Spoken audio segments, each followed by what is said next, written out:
down, That's play the some thing. random battles. You know, I wouldn't blame you. Yeah, that's the thing. Like, we're both, we're fine with doing this. Like, I love Smash in any capacity. I can talk about this game forever.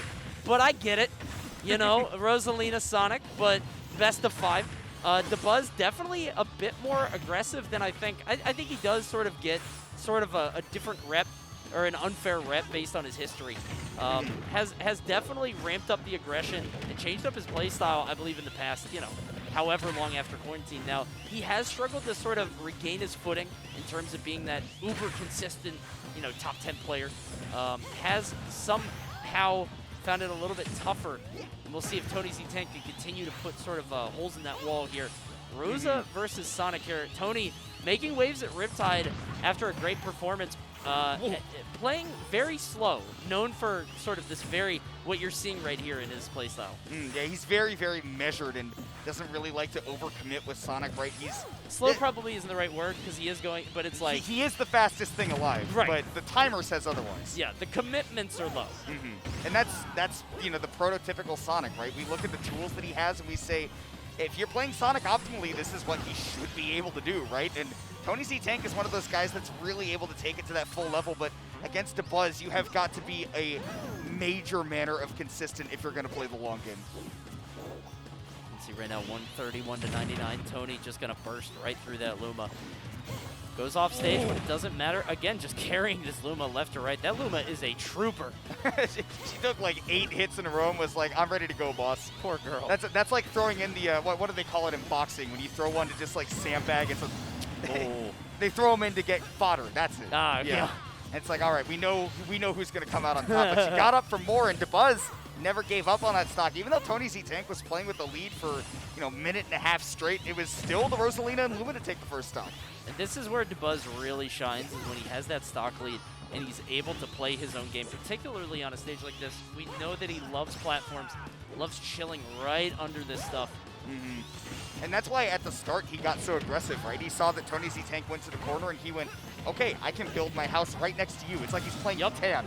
He's like, this is your problem now. And it's still TonyZTank's problem. I mean, I didn't realize the damage racked up so quick on that second stock. It's 81, and Tony is just thinking, all right, well, Dabuz is near this platform, so how do I get close? You can see the answer is not that. He's just spin dashing into the down air. There's no secret Mario coin there.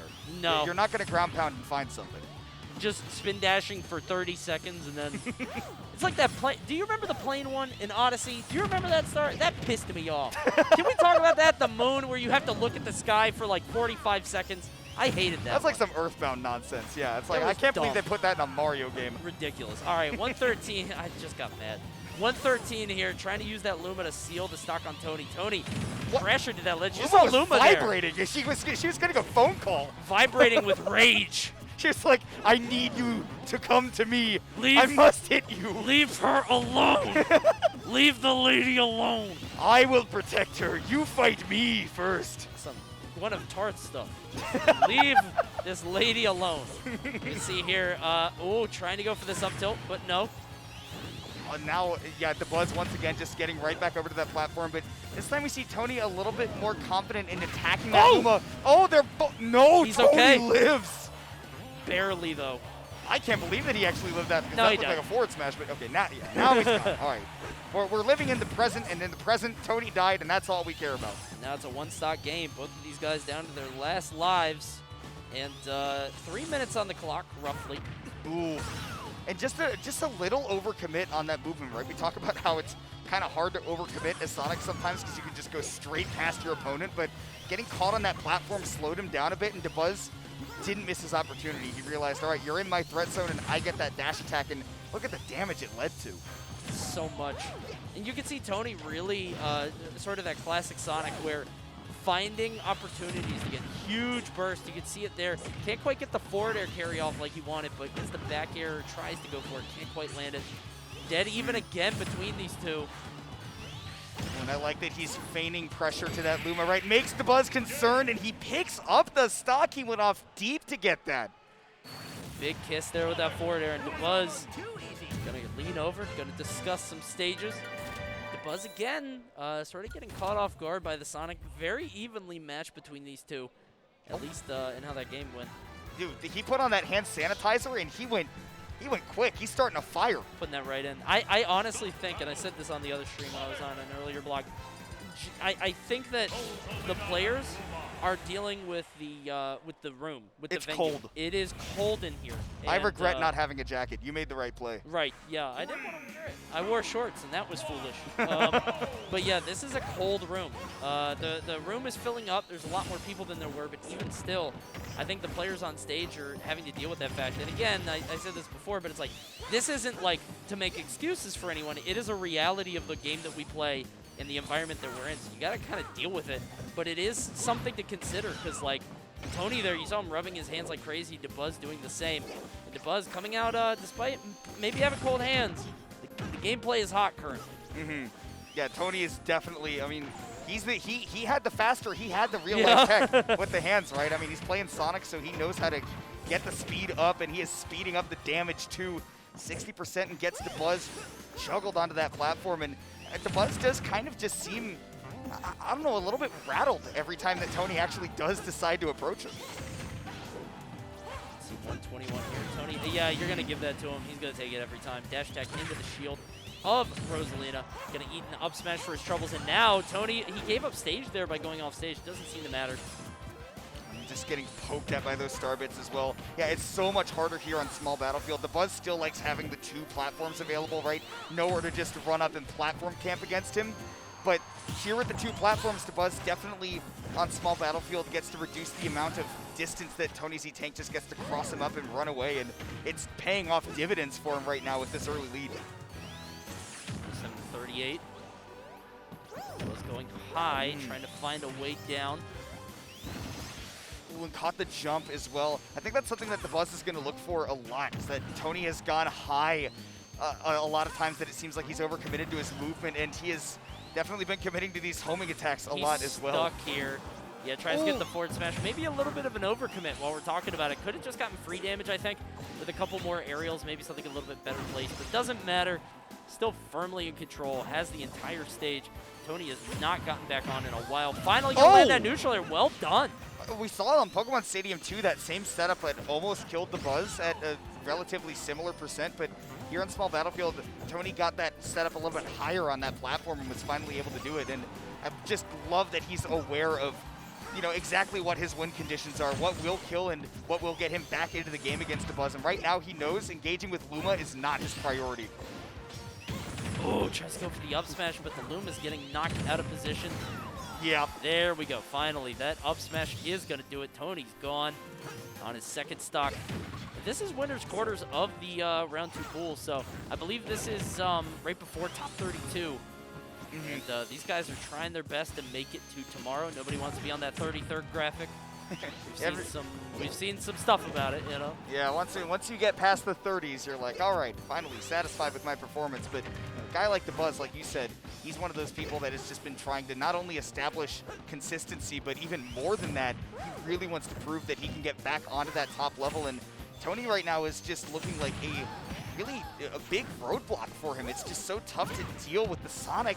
And just, especially when he gets his hands on Luma and doesn't overcommit on that movement, it seems really hard for Dabuz to get, you know, the racked up damage over time. It's really just down to whether or not Tony can take the stocks, and so far that's been the struggle. Buzz has been doing an excellent job of holding on to it. He's just sort of sitting under that platform as Dabuz does. And, you can see the up tilt there. 83 going to get another one. Not quite enough to kill, but he's going to keep hitting more and more damage. 104 here is great. And this is perfect for Dabuz, because not only are you winning in the present, but also in the future. Sonic can really struggle if you are this considerably ahead over him. Sonic doesn't really have much in terms of that immediate robbery and able to take a stock immediately. Only has one spike that'll obviously get him killed too. So just not quite as volatile as some other characters might be. Yeah, it's tough to feel like all I need is like a bloop and a blast, right? And right now, Dabuz is giving Tony that blast, getting the up smash, perfect timing. You can see Dabuz, a little bit of a pop-off right there, knowing that he's got that timing down a little bit better. He doesn't feel as challenged. Yeah, I think he sort of put himself in lockdown there, and Tony looked sort of unprepared for it. Dabuz, that is when he's at his best, when he's able to sort of shut out everything else and not allow you to come in. But Dabuz is in a really interesting spot, I think, currently as a player, just because obviously Olimar Specialist has played Olimar so much in all types of different games, but Olimar, a character who has somewhat sort of fallen in terms of public perception, in terms of how people think he is. Obviously got that huge nerf to his shield, which was sort of the big piece of that. Still has gone back to the Rosalina a little bit. Rosalina not nearly as strong in this game as she's been in previous installments, and then, of course, picking up Min Min as well. But Olimar has, been pretty nerfed, looking worse. Rosalina is not an amazing character. She's good, but she's not incredible.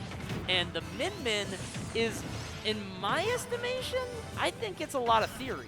Because, we're not seeing Min Min go crazy. So, Dabuz is in this really weird spot, I think, as a player, because he has three extremely strong, B characters. But where's his A? Where's his home runner, And I think that's where he could sometimes find problems. And right now he's going to, it makes it so in sets you have to make sure you pick the right one, right? You have to pick the right character. Meanwhile, a lot of other players will just sort of go, Cola's playing Roy. Yeah. If he goes Snake or Cloud, that's a severe matchup thing, but it's usually Roy.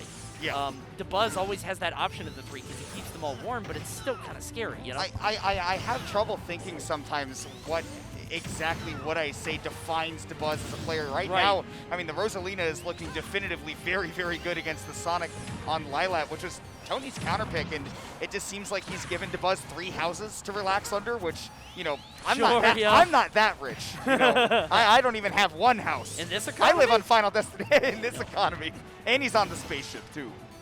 He's got all the money in the world. He's Elon Musking it. Yeah, he's taking space Bezosing. travel, SpaceX Dabuz right now, but I mean, it's been the Rosa, right? I mean, if you stick to the space themes, it's looked very, very solid, even though a lot of people wouldn't consider this, the main. They would say, oh, yeah, the Buzz, the Olimar, and in certain matchups, the Min Min, the Rosa, but Tony able to bring it right back to even though the Buzz got off to such a hot start, I mean, just right back at it, 2 stocks apiece.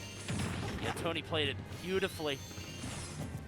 But yeah, I mean, I don't know. I want to keep talking about Dabuz as a player because it is so interesting that in all the other games, I think it's he's fascinating. He's had the one character, and there is definitely something to be said about having just a rock to go back to, and he just hasn't really seemed comfortable in this game's metagame. He's never really struck me as a counterpick guy. Yeah. And now he is one. He's doing a great job of it, obviously. He's a fantastic player. Trying to get into top 32 here, but it is a little different from what we're used to. Different flavor of Dabuz. And now Tony is sort of exploiting that right now. Dead even between these two. You can see 86, 88, yeah. And Tony just has not looked like he's been out of his comfort zone really at all in this set, right? I mean, both of these guys have just had particular game plans they want to stick to. Dabuz sticking to keeping the Luma out front, trying to keep Tony at bay, but right there, great spacing by Tony, and it's just been a real back and forth of, I don't know, just it seems like they've scouted out each other's options pretty much perfectly at this point, and it's just a matter of when's the right time to apply it. Trying to land that forward smash, not going to happen. Goes for another one, has the right idea, but the wrong timing. Showed up to the right address, but at the wrong time. Yeah. Tough. You show up and you're like, oh, sorry, boss, nobody's home. Big up smash there from Dabuz. And this happens a lot in matchups, but particularly in matchups like these, where the sense of pacing is so important. Who gets the kill is so important because it really does define how quickly these games progress. Who can be the aggressor? Who can sort of play on their back foot and take free damage when they can? I love that Luma placement. Buzz getting some free damage of his own, already 50. The Buzz is always prepared to combo off that Luma no matter where it is. It could be on a different stage and he'd still get a combo. Yeah.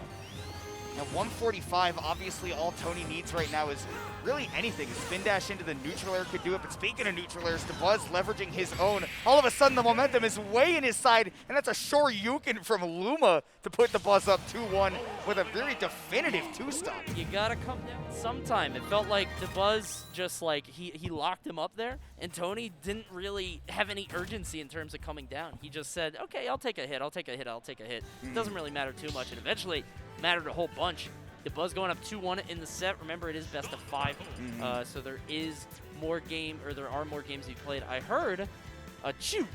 So part of me is wondering if, is it a stage thing? Is it a character thing? I guess we'll see. I mean, Dabuz obviously having 3 characters in his pocket. Not sure if Tony plays anybody else, but Smashville is the pick. We're picking the music, too. Everybody's picking music now. Which I honestly, I love. Yeah. I think that it's good to have an identity as a player and to do something that keeps you comfortable. I would say don't pick music that's going to distract you, right? Don't jam out too much. Don't pick whatever the yodeling song is from Tekken. That is going to distract you. But a little bit too goofy, maybe. Yeah, not for me. Maybe for player 4, it's fine. But so we're back to the Smashville. Back to KK again, giving a great performance. Everybody's extremely rude watching him. Yeah. I mean, guys, there's a match. Yeah. I know it's Sonic Rosa, but come on. Ah, that's what it is. Okay, yeah. Like I'm gonna head down to the hot tub bar, listen to some KK, right? Like. It's a people ignore. Yeah, they're not. But I mean, KK plays every weekend. You know, how often are you gonna see this? Exactly, right? I mean, you can enjoy the vibes and you can enjoy the match. Like, they'll turn around when a stock gets taken, but it's like when you go to a baseball game with people who aren't baseball people, and you're like, oh, you're there to hang out with your friends, right? You go to a Smash match to hang out with your friends and just enjoy that. Oh, hey, there's something cool that happened. That's awesome. I'm glad I was there for it. You just want to eat ice cream out of the little helmet cup. Yes. I get it. Ice cream tastes so much better when it's out of a helmet, dude. That's neat. Yeah. And you can see Dabuz doing a pretty good job here. Yeah, the Luma's vibrating. Does that always happen? I've never noticed it. I don't think I've never ever just seen a Rosalina stand still long enough to see it happen. Maybe that's it. Maybe against Sonic in particular. Oh, dear.